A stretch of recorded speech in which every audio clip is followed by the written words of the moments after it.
Salam alaikum, bismillah ar-Rahman ar-Rahim. Donc, on a terminé la leçon numéro 2 de chimie, programme de deuxième bac international, option française, sciences maths, sciences physiques et SVT. Donc, suivi temporel de l'évolution d'une transformation chimique. La vidéo précédente, on a vu l'exercice 1. Donc, cette vidéo, on va voir l'exercice numéro 2. Bon, les ions thiosulfate, SO3 réagissent avec les ions oxonium, H3O plus aqueux, pour donner le soufre S solide de couleur jaune et le dioxyde de soufre SO2 gazeux. Selon l'équation chimique, SO3 aqueux plus 2 H3O plus aqueux, qui nous donne S plus SO2 gazeux plus 3 H2O liquide. Donc, on mélange à 25 degrés C 40 ml d'une solution de thiosulfate de sodium, de Na plus aqueux plus SO3 aqueux, de concentration 0,50 mol par litre, avec 10 ml d'acide chlorhydrique. Voilà la formule de l'acide chlorhydrique, H3O plus aqueux plus Cl aqueux, de concentration 5 mol par litre. Puis on détermine la quantité de matière NS du soufre formée en fonction du temps. On obtient la courbe représentée ci-dessous. Donc on obtient cette courbe qui nous donne la quantité de matière du soufre formée en fonction du temps. Donc voilà, on a cette courbe. Voilà, notez bien qu'à la fin de la réaction, la quantité de matière finale du soufre est égale à 0,02 mol. Donc première question, dresser le tableau d'avancement de la réaction et trouver la valeur finale de la quantité de matière NF du soufre, la quantité de matière finale. Donc on doit retrouver cette valeur. Donc on doit justifier pourquoi la quantité de matière finale du soufre est égale à 0,02 mol. Deuxième question, définir la vitesse volumique de la réaction et calculer sa valeur en chacun des dates T0 égale à 0 et T égale à 2 minutes, interpréter. Donc on doit interpréter pourquoi la valeur de la vitesse volumique ne reste pas constante. Troisième question, on recommence l'expérience en prenant pour concentration de l'acide chlorhydrique 3 mol par litre au lieu de 5 mol par litre. Que peut-on dire de la quantité de matière finale du soufre justifiée? Les valeurs des vitesses sont-elles modifiées? Donc voilà, pour vous, vous faites pause, juste le temps de faire vos recherches, puis vous retrouvez la vidéo pour consulter la solution. Voilà, donc première question. Donc, dresser le tableau d'avancement. Donc, le tableau d'avancement, on a l'équation chimique de la réaction. SO3 plus 2 H3O plus qui nous donne S plus SO2 plus 3 H2O. On a trois états. État initial, un état intermédiaire à l'instant T et l'état final CTF. Donc, voilà, donc, là, on place les quantités de matière. Les quantités de matière à l'instant initial. Pour les ions S2O3 donc on a la solution de thiosulfate de sodium, voilà, on a 40 ml et concentration 0,50 ml. Donc la quantité de matière de S2O3 on peut écrire qu'elle est égale à C1 fois V1. Pourquoi? Parce que la concentration effective de S2O3 là, il est égal à C1, qui est égal à 0,50 mol par litre. Et le volume V est égal, V1 est égal à 40 ml. Pour la concentration de H3O+, donc on a voilà, 10 ml d'acide chlorhydrique et de concentration 5 mol par litre. La concentration effective de H3O+, elle est égale à C2. Donc on a donc C2, V2. La quantité de matière du soufre, c'est 0, là 0, et pour l'eau, c'est le solvant, donc il est en excès. Donc à l'instant T, la quantité de matière de S2O3 on va écrire c'est C1, V1 moins X, X étant l'avancement de la réaction à l'instant T.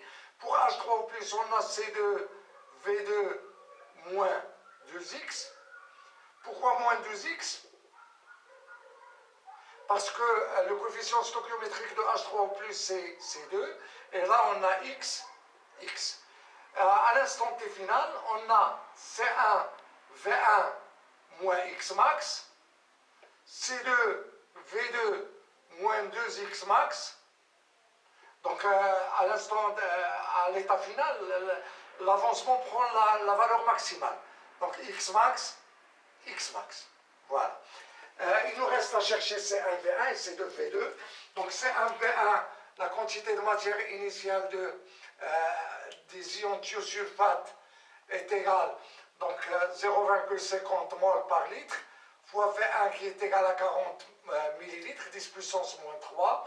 Et tout calcul fait, ça vous donne 10 puissance moins 2 mol. C2V2, la quantité de matière initiale des ions H3O+, est égale à la concentration, c'est 5 mol par litre, multiplié par 10 millilitres, 10 fois 10 puissance moins 3, et ça, c'est égal à 5, 10 puissance moins 2 mol. Voilà. On vous demande ensuite de dresser le tableau d'avancement de la réaction et trouver la valeur finale du soufre. Donc pour trouver la quantité de matière finale du soufre, il suffit de trouver X max. Donc X max,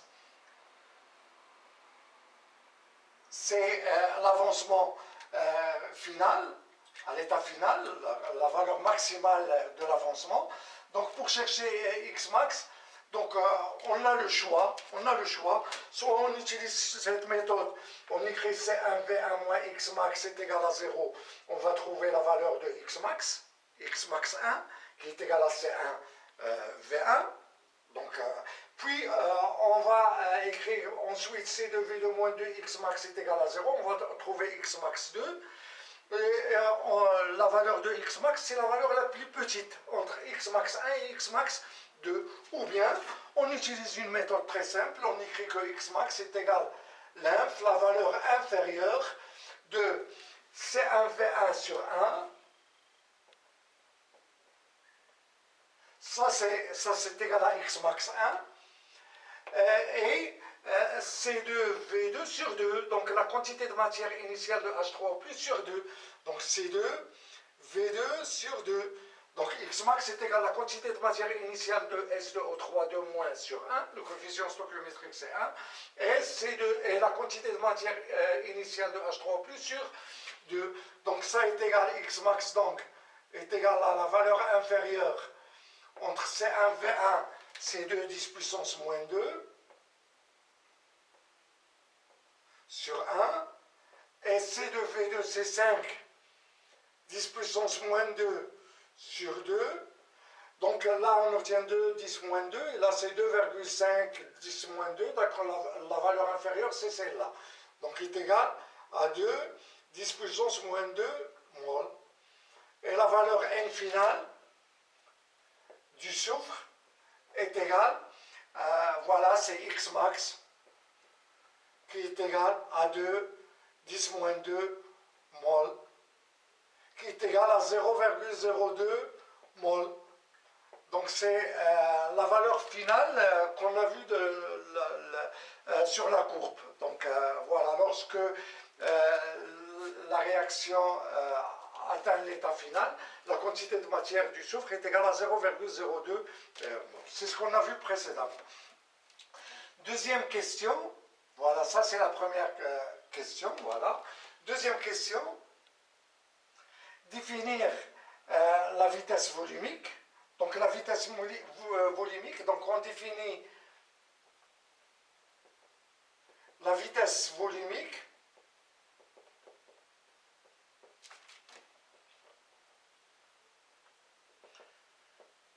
d'une réaction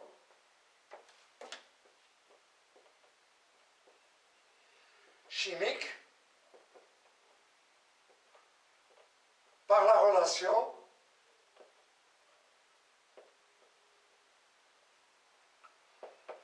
V de t à l'instant t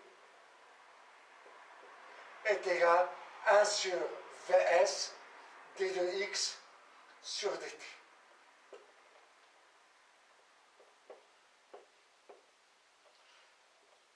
Voilà, là j'ai utilisé V minuscule pour faire la différence entre la vitesse et le volume. Et d de x sur dt étant la dérivée par rapport au temps de l'avancement à l'instant t. Donc ça c'est la relation qui nous permet de définir la vitesse volumique d'une réaction chimique. On vous demande de calculer sa valeur à l'instant t égale 0, puis t est égal à 2 minutes. Donc la valeur, donc V0, à l'instant t0 est égal à 0.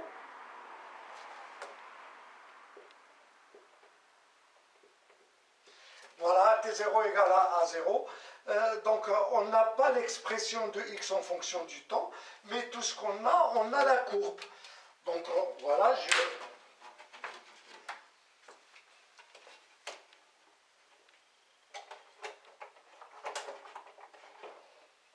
voilà, on a la courbe qui représente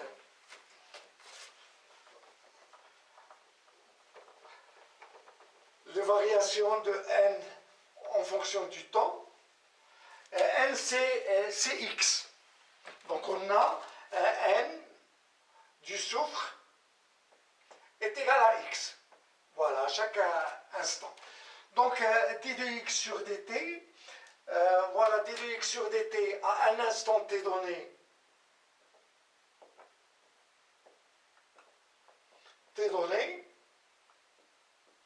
donc là on peut écrire que c'est x en fonction du temps. Pourquoi? Parce que la quantité de matière du soufre est égale à x. On a d de x sur dt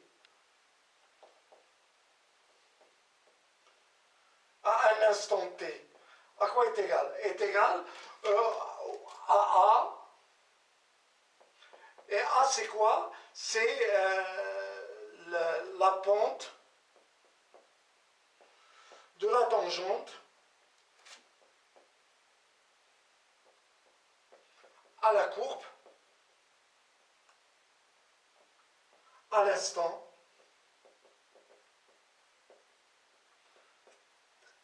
t. Donc à t0 égale à 0.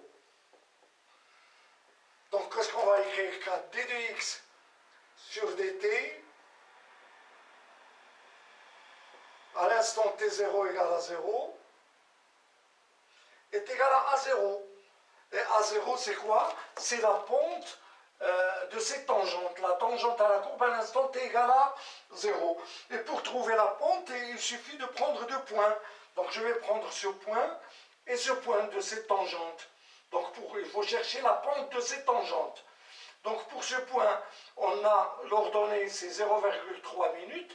Et non, ça c'est l'abscisse. Et l'ordonnée, c'est 0,01 mol. Et pour ce point, c'est 0, 0. Donc je vais avoir, ça est égal à 0,01 moins 0 sur 0,3, l'abscisse de ce point, qui est en rouge là, 0,3 moins 0. Donc à 0, je vais trouver 0,033.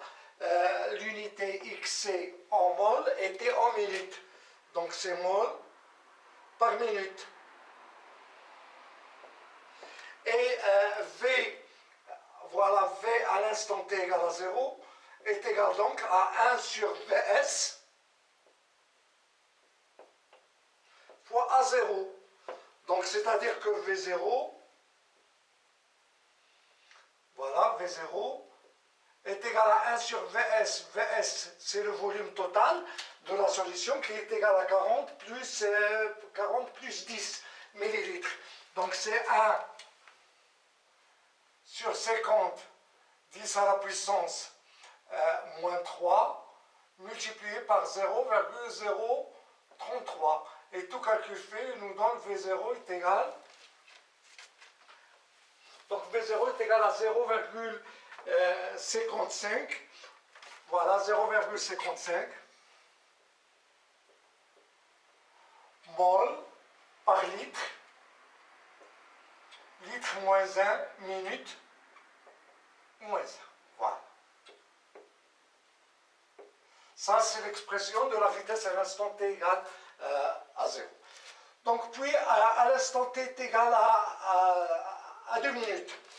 Donc, à l'instant t égale à 2 minutes, la même chose.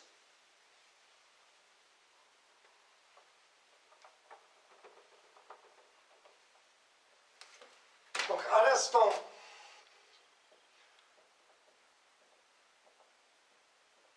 t égale à 2 minutes, donc on va trouver tout d'abord A. À quoi est égal? A est égal à la pente de... Voilà, donc on va écrire que V est égal à 1 sur Vs fois A. Donc A, c'est la pente, voilà la pente de cette tangente. Donc on va prendre 2 points de cette tangente. Je vais prendre ce point et ce point rouge. Voilà, pour ce point, on a l'abscisse C2 et l'ordonnée c'est 0,0175. Donc ça donne 0,0175. Et pour ce point, voilà, j'ai voilà, ce point rouge, la valeur c'est 0,015. Moins 0,015 sur, voilà, l'ordonnée C2, moins pour ce point rouge là, voilà l'ordonnée, j'ai 1,5. Donc tout calcul fait nous donne A égale 5, 10 puissance moins 3 mol par minute. Donc pour la vitesse V, à l'instant t égale à 2 minutes, donc on va noter V2 si vous voulez. A2, A2. Donc V2 égale à 1 sur Vs fois A2, donc il est égal à 1 sur 50 10 puissance moins 3 fois A2, c'est 5 10 puissance moins 3. Voilà, et on va trouver V2 est égal à 0,1 mol par litre par minute. Donc voilà la première remarque. Donc on remarque que V2 est inférieur à V0. Donc V2 est inférieur à V0, donc ça veut dire que la vitesse volumique diminue. C'est normal puisque les concentrations des réactifs diminuent. Et on sait que les concentrations des réactifs sont des facteurs cinétiques. Lorsque les concentrations des réactifs diminuent, la vitesse de la réaction diminue. Donc interprétation.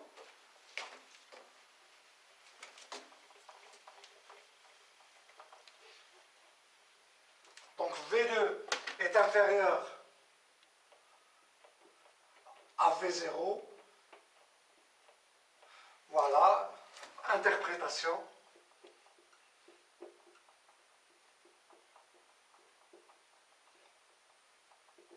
Voilà la concentration des réactifs.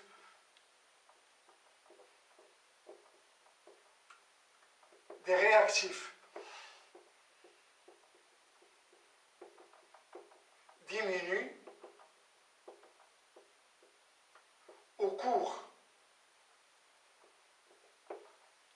de la réaction par voie de conséquence. Voilà, par conséquent, la vitesse volumique diminue.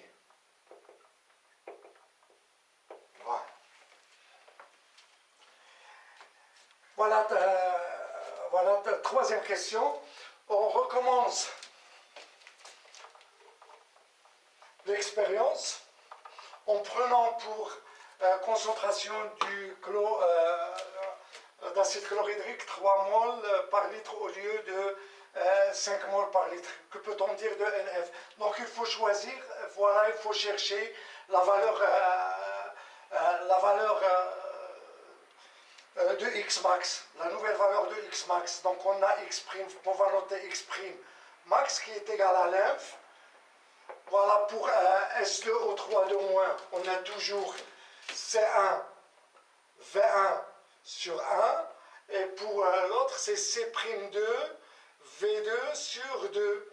Donc X prime max est égal à l'inf de C1 V1 C2 10 puissance moins 2 sur 1. Et là, on a 3 fois, donc 3 moles par litre fois 10 puissance, donc ça nous donne, attendez, 3 fois 10 fois 10 à la puissance moins 3 sur 2, donc ça nous donne 3 10 puissance moins 2 sur 2, donc tout calcul fait nous donne 1,5, ça c'est cette valeur qui est minimale, 1,5 10 puissance moins 2 mol. Donc la valeur de X prime max de l'avancement maximal a changé et on sait que N du soufre final du soufre est égal donc à 1,5 10 puissance moins 2 mol. Donc voilà, la valeur de N final du soufre a changé.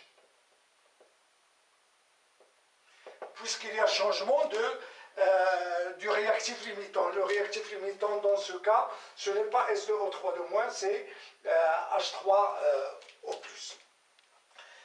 Les valeurs de vitesse sont-elles modifiées? Bien sûr, puisque la concentration initiale de H3O+, est un facteur cinétique. Donc les vitesses de la réaction vont changer. Voilà, 3,2. Les valeurs des vitesses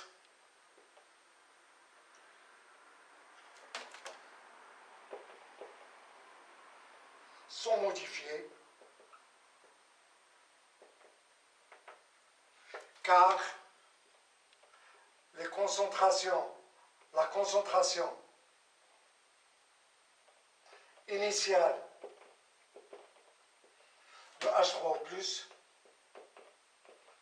est un facteur cinétique. Voilà. Donc ainsi se termine cette vidéo, ça se termine cet exercice 2. La prochaine vidéo, on va la consacrer pour l'exercice numéro 3. Et si vous aimez ce que je viens de